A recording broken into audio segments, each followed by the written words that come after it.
পুরনো পচাগলা রাজনৈতিক ব্যবস্থার বিলোপ ঘটিয়ে নতুন রাজনৈতিক বন্দোবস্ত চায় ছাত্র জনতা। আর এর জন্য প্রয়োজন রাষ্ট্রীয় সংস্কার। এই সংস্কার করার লক্ষ্যে কাজ শুরু করে বর্তমান অন্তর্বর্তীকালীন সরকার। এই উদ্দেশ্যে গঠিত হয় 10টি সংস্কার কমিশন। কমিশনগুলো এরই মধ্যে কাজ শুরু করেছে। কমিশনগুলোর মধ্যে আছে বিচার বিভাগ, পুলিশ, জনপ্রশাসন, নির্বাচন এবং দুর্নীতি দমন কমিশন।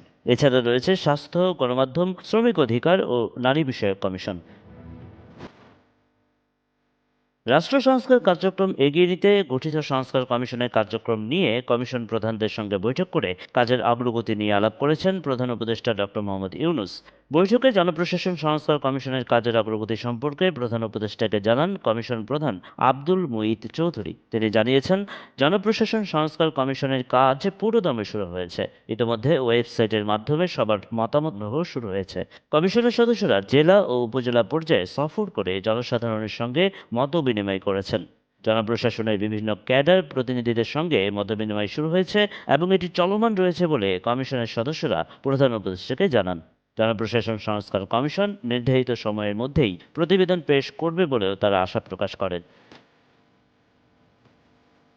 বৈঠকে পুলিশ সংস্কার কমিশনের কাজের অগ্রগতি সম্পর্কে প্রধান উপদেষ্টাকে জানান কমিশন প্রধান সফররাজ হোসেন। তিনি জানান, পুলিশ সংস্কার কমিশন জনসাধারণের মতামত চেয়ে একটি প্রশ্নমালা প্রস্তুত করছে। মব নিয়ন্ত্রণে বল প্রয়োগ পদ্ধতি পরিবর্তন করার প্রস্তাব নিয়েও তারা কাজ করছে বলেও জানিয়েছেন।